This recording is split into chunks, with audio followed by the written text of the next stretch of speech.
প্রিয় দর্শক শ্রোতা, আজকের এই ভিডিওটি শুরু করার আগে আমি আপনাকে একটা প্রশ্ন করতে চাই।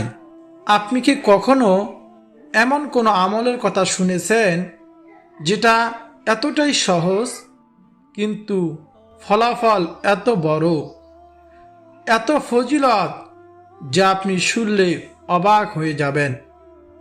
আজ আমি আপনাদের সাথে এমন একটি গোপন আমল শেয়ার করব যেটা অনেকেই জানে না, অথচ এর ফজিলত, এর বরকত, রহমত, কার্যকারিতা অনেক অনেক বেশি।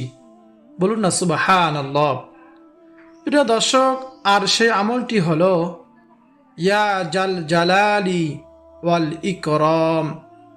মাত্র 11 বার পাঠ করে যদি এক গ্লাস পানির উপর ফু দিয়ে খাওয়া যায় তাহলে কি হবে, কি কি উপকার পাব, কোন নিয়তে খাবো, কিভাবে আমলটি করব, শুনলেই আপনি অবাক হয়ে যাবেন। প্রিয় দর্শক, এই আমলটির কথা শুনতে খুবই সহজ মনে হচ্ছে, তাই না? কিন্তু এর ভিতরে লুকিয়ে আছে এক বিশাল রহস্য। এই নামটি আল্লাহ সুবহানাহু ওয়া তাআলার অত্যন্ত শক্তিশালী একটি গুণবাচক নাম। যে ব্যক্তি এই নাম বেশি বেশি পড়বে তার জীবনে বরকত আসবে, দুঃখ কষ্ট বিপদ আপদ দূর হয়। প্রিয় দর্শক, এক গ্রামে একজন মানুষ ছিল। তার জীবনে ছিল শুধু কষ্ট আর কষ্ট। ব্যবসা ঠিকমতো চলতো না, ঘরে শান্তি ছিল না, রাতে ঘুম হতো না। একদিন সে খুব হতাশা হয়ে একজন আলেমের কাছে গেলেন। গিয়ে সে বলল, হুজুর, আমি তো অনেক দোয়া করেছি আল্লাহ সুবহানাহু ওয়া তাআলার কাছে, কিন্তু কোনো কিছুতেই পরিবর্তন হচ্ছে না, আমার সমস্যাগুলো সমাধান হচ্ছে না। তখন ওই আলেম তাকে বললেন, তুমি কি কখনো আল্লাহ তাআলাকে তার প্রিয় নামে ডেকেছো? লোকটি অবাক হয়ে বলল, না, আমি তো জানি না আল্লাহ তাআলার প্রিয় নামগুলো। তখন ওই আলেম তাকে শিখিয়ে দিলেন, প্রতিদিন মনোযোগ দিয়ে 11 বার ইয়া জাল জালালি ওয়াল ইকরাম পড়তে। যদি এবার পড়তে পারো, পরে এক গ্লাস পানির উপর ফু দিয়ে সেটা পান করো। এ কথা শোনার পর সে ব্যক্তি এভাবে পাঠ করতে লাগলো। এইভাবে সেই ইয়া জাল জালালি ওয়াল ইকরাম পাঠ করে পানির উপর ফু দিয়ে খেতে লাগলো নিয়মিত। প্রথম দিন সে কিছুই পরিবর্তন বুঝলো না, দ্বিতীয় দিন তেমন পরিবর্তন বুঝলো না, কিন্তু সে হাল ছাড়ল না। কারণ এবার সে শুধু শব্দ পড়তেছিল না, সে বিশ্বাস নিয়ে পড়তেছিল। এভাবে পড়তে পড়তে সকাল সন্ধ্যায় পাঠ করে কয়েকদিন পর সে লক্ষ্য করল তার মন একটু শান্ত হচ্ছে, আগের মতো টেনশন লাগতেছে না। এক সপ্তাহ পর তার ঘরের পরিবেশ বদলাতে শুরু করলো। সুবহানাল্লাহ। পরিবারে ঝগড়া বিবাদ কমে গেল, কথা বলার মধ্যে নম্রতা চলে এলো। 1 মাস পর তার ব্যবসা, ক্ষেত খামারে ধীরে ধীরে বরকত আসতে শুরু করলো। সুবহানাল্লাহ। সে বুঝতে পারল এটা কোনো জাদু না, এটা আল্লাহ সুবহানাহু ওয়া তাআলার নামের বরকত। আমরা অনেক সময় ভুলে যাই, আমরা দোয়া করি কিন্তু হৃদয় দিয়ে দোয়া করি না, আমরা শুধু শব্দ বলি। প্রিয় দর্শক, কিন্তু বিশ্বাস করো, বিশ্বাস রাখি না দোয়ার উপরে। ইয়া জাল জালালি ওয়াল ইকরাম, এই দোয়ার ভিতরে এমন একটি শব্দ আছে যেটা তোমাদের হৃদয়কে আল্লাহ তাআলার সাথে সংযুক্ত করে। সুবহানাল্লাহ। প্রিয় দর্শক, এখন কিভাবে আপনি পড়বেন। প্রিয় দর্শক, এখন আপনি ভাবতে পারেন পানি ব্যাপারটা কেন, পানিতে ফুঁক দিতে হবে কেন? দেখো, পানি এমন একটা জিনিস যেটা আমাদের শরীরের অংশ। যখন তুমি আল্লাহ সুবহানাহু ওয়া তাআলার নাম পড়ে পানির উপর ফু দাও, তখন সেটা শুধু পানি থাকে না, বরং সেটা হয়ে যায় দোয়ার একটি মাধ্যম। তবে একটা কথা মনে রাখতে হবে, পানি নিজে কিছু করতে পারে না। শক্তি আসে, শিফা আসে রোগ থেকে আল্লাহ তাআলার কাছ থেকে। তুমি যদি ফু দাও কিন্তু মনে বিশ্বাস না থাকে, তাহলে তেমন কোনো পরিবর্তন দেখবে না। কিন্তু যদি তুমি পুরো বিশ্বাস নিয়ে করো, তাহলে ধীরে ধীরে তোমার জীবন পরিবর্তন আসবে ইনশাআল্লাহ। প্রিয় দর্শক, এইভাবে 11 বার ইয়া জাল জালাল ওয়াল ইকরাম পাঠ করে ফু দিয়ে যদি কোনো রোগগ্রস্ত ব্যক্তিকে পান করাতে পারেন, তাহলে সে রোগ থেকে আল্লাহ সুবহানাহু ওয়া তাআলা তাকে শিফা দান করবেন। এটা আল্লাহ সুবহানাহু ওয়া তাআলা নামের বরকত। আমরা অনেক সময় বড় বড় আমল খুঁজি, কিন্তু ছোট আমলগুলোর গুরুত্ব বুঝি না। এই দোয়াটা খুব ছোট, কিন্তু এর শক্তি অনেক অনেক বড়। এই নামে নিয়মিত আমল করে, পাঠ করে, পানিতে ফুঁক দিয়ে খেলে সঠিক নিয়মে যত বড় রোগ থাক, আল্লাহ সুবহানাহু ওয়া তাআলা তাকে সুস্থতা দান করবেন। সুবহানাল্লাহ। আরো অনেক বড় উপকার রয়েছে। আমরা আজকে ভিডিও থেকে আমলের নিয়ম এবং উপকারিতাগুলো জানবো ইনশাআল্লাহ। প্রিয় দর্শক, আপনাকে একটা সহজ প্রশ্ন করতে চাই। এই মুহূর্তে আপনি কি সুস্থ আছেন? যদি আপনার শরীর ভালো থাকে, তাহলে আপনি স্বাভাবিকভাবে শ্বাস নিতে পারেন, হাঁটতে পারেন, খেতে পারেন। তাহলে বিশ্বাস করুন, আপনি পৃথিবীর সবচেয়ে বড় নিয়ামতের মধ্যে একটি ভোগ করতেছেন। কিন্তু দুঃখের বিষয় হলো, আমরা এই নিয়ামতের মূল্য বুঝি না। আমরা তখনই এই নিয়ামতের মূল্য বুঝব যখন আমরা অসুস্থ হয়ে পড়ি। একটু চিন্তা করুন, যখন আপনার জ্বর আসে, একটু মাথা ব্যথা হয় বা শরীর দুর্বল লাগে, তখন আপনি আগের মতো আর কাজ করতে পারেন না। তখন শুধু একটা জিনিসই মনে হয়, আল্লাহ আমাকে সুস্থ করে দিন। এটাই হলো বাস্তবতা। সুস্থতা এমন একটি নিয়ামত যেটা আমরা প্রতিদিন ব্যবহার করি, কিন্তু খুবই কমই এর জন্য শুকর করি। রাসূলুল্লাহ সাল্লাল্লাহু আলাইহি ওয়াসাল্লাম বলেছেন, মানুষ দুইটি নিয়ামতের ব্যাপারে সবচেয়ে বেশি গাফেল। একটি হলো সুস্থতা, আর একটি হলো অবসর সময়। আমরা সময় নষ্ট করি আর শরীরকে অবহেলা করি। তারপর যখন অসুস্থতা আসে, তখন আমরা আফসোস করি। এটাই বাস্তব দৃশ্য। প্রিয় দর্শক, কল্পনা করুন, একজন মানুষ হাসপাতালে বেডে শুয়ে আছে। সে ঠিকমতো খেতে পারতেছে না, ঘুমাতে পারতেছে না, হাঁটতে পারতেছে না। আর অন্য একজন মানুষ পুরোপুরি সুস্থ।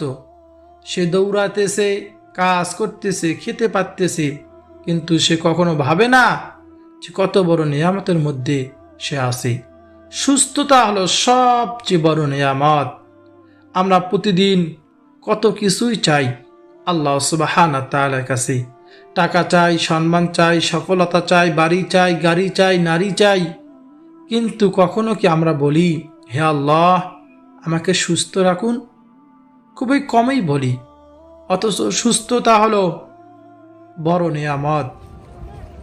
আপনি যদি অসুস্থ হন, তাহলে আপনার টাকা কোনো কাজে আসবে না, আপনার ফ্যামিলি কোনো কাজে আসবে না, আপনার ধন সম্পদ কোনোই কাজে আসবে না। কিছু খেতে পারবেন না, হাঁটতে পারবেন না, চলতে পারবেন না। যন্ত্রণার কষ্টের মধ্যে পড়ে থাকতে হবে। শুধু একটা জিনিসই তখন দরকার, তা হলো সুস্থতা। একজন ধনী মানুষও যদি অসুস্থ হয়, সে 1000 টাকা খরচ করেও একটা শান্তির ঘুম কিনতে পারে না। কিন্তু একজন গরিব সুস্থ মানুষ শান্তিতে রাতে ঘুমায়। প্রিয় দর্শক, তাই বুঝতে হবে সুস্থতা মানেই আসল সম্পদ।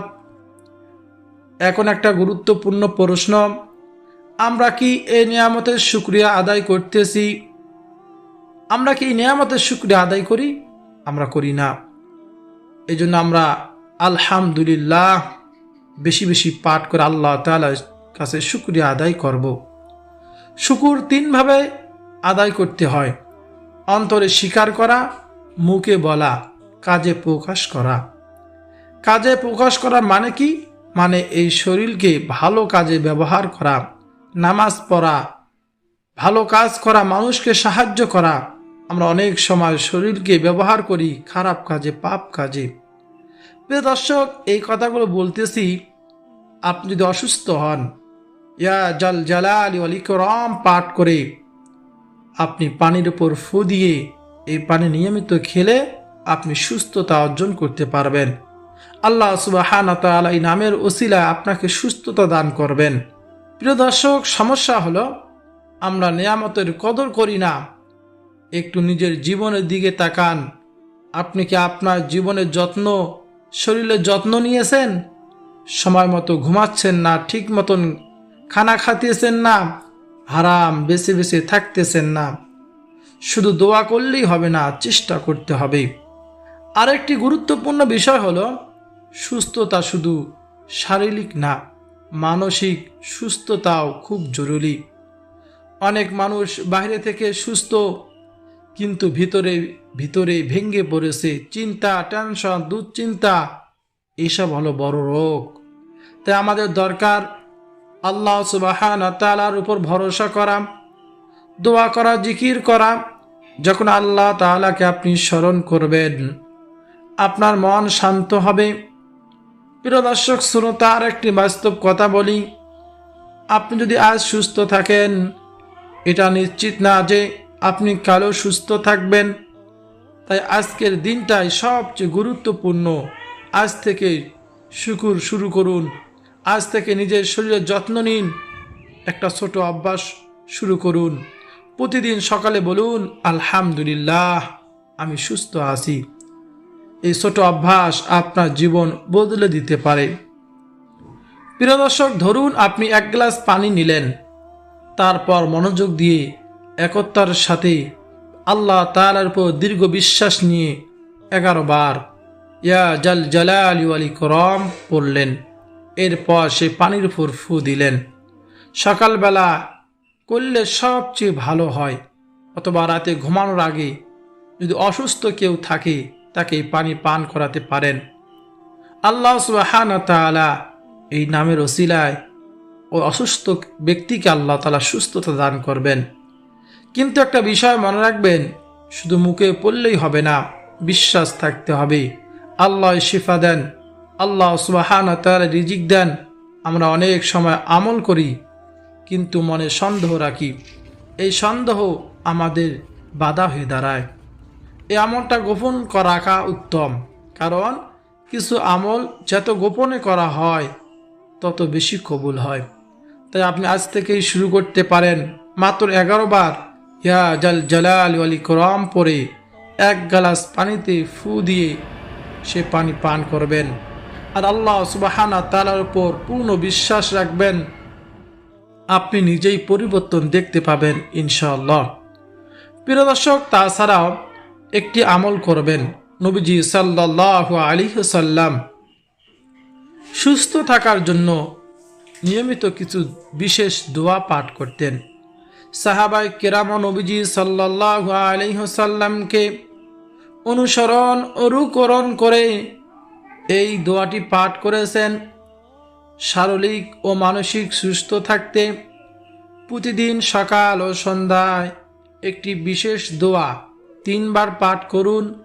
দোয়াটি হলো, আল্লাহুম্মা আফিনি ফি বাদানি, আল্লাহুম্মা আফিনি ফি সামঈ, আল্লাহুম্মা আফিনি ফি বসরি, লা ইলাহা ইল্লা আনতা।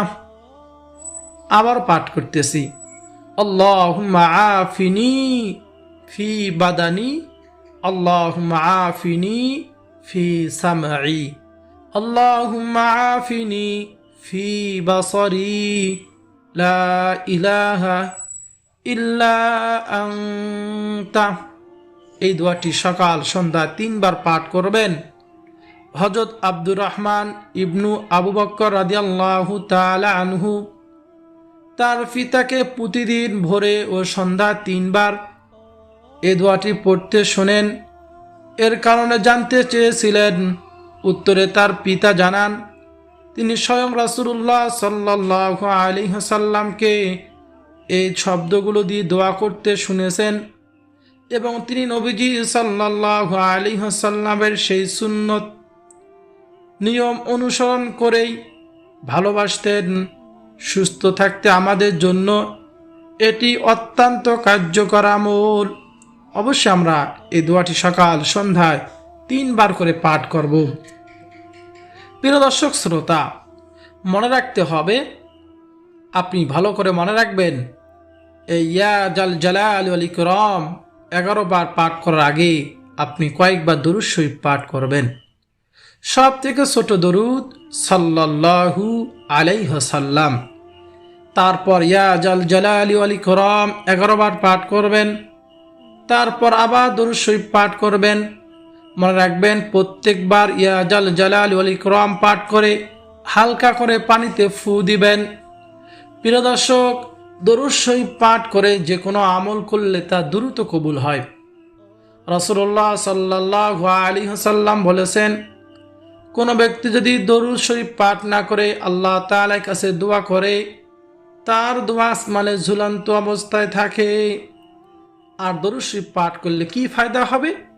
নবীজি বলেন, কোনো ব্যক্তি যদি একবার দরুদ শরীফ পাঠ করে, সঙ্গে সঙ্গে আল্লাহ সুবহানাহু ওয়া তাআলা তার 10টি গুনাহ ক্ষমা করে দেন, তার উপর 10টি রহমত নাজিল করেন, তার মর্যাদা 10 ধাপ বাড়িয়ে দেন। বলুন না সুবহানাল্লাহ। প্রিয় দর্শক, আবার অন্য হাদিসে রাসূলুল্লাহ সাল্লাল্লাহু আলাইহি ওয়াসাল্লাম বলেছেন, কোনো ব্যক্তি যদি সকাল সন্ধ্যায় মাত্র 10 বার করে দরুদ পাঠ করে, তাহলে কাল কিয়ামতের ময়দানে নবীজি সাল্লাল্লাহু আলাইহি ওয়াসাল্লাম তাকে সুপারিশ করে জান্নাতে নিয়ে যাবেন। বলুন না সুবহানাল্লাহ। প্রিয় দর্শক, এই জন্য সকাল সন্ধ্যা দরুদ শরীফের আমলটি আমরা করব। ইয়া জাল জালাল ওয়াল ইকরাম দীর্ঘ বিশ্বাস নিয়ে পানির উপর ফু দিয়ে খেলে টেনশন, দুশ্চিন্তা, পেরেশানি দূর হবে। ইয়া রব্বুল আলামিন, ইয়া আরহামার রাহিমিন, ইয়া আল্লাহ, আমাদের সকলকেই আপনার হুকুম নবীজির সুন্নত অনুযায়ী নিজের জীবনকে পরিচালনা করার তৌফিক দান করুন এবং এই আমলগুলো করার তৌফিক দান করুন। আমাদের জানা অজানা সকল গুনাহগুলো মাফ করে দিন। প্রিয় দর্শক শ্রোতা, আপনি অবশ্যই এই আমলটি করার চেষ্টা করবেন, দীর্ঘ বিশ্বাস নিয়ে আমলটি করবেন। তাহলে ইনশাআল্লাহ আপনার যে নিয়তে আমলটি করবেন, আল্লাহ সুবহানাহু ওয়া তাআলা সে অসুস্থ ব্যক্তিকে সুস্থতা দান করবেন। আল্লাহ সুবহানাহু ওয়া তাআলা আমাদের সকলকে সে তৌফিক দান করুন। প্রিয় দর্শক, ভিডিওটি যদি আপনার কাছে ভালো লাগে অবশ্যই লাইক করবেন, কমেন্টে আমিন লিখে আমার দোয়ার সঙ্গে শরীক থাকবেন এবং ভিডিওটি শেয়ার করে দেবেন। চ্যানেলটি সাবস্ক্রাইব করতে ভুলবেন না, কারণ আপনার একটি শেয়ারের কারণে কারো জীবন পরিবর্তনের কারণ হতে পারে। আল্লাহ সুবহানাহু ওয়া তাআলা আমাদের সবাইকে আমল করার তৌফিক দান করুন। সকলে বলি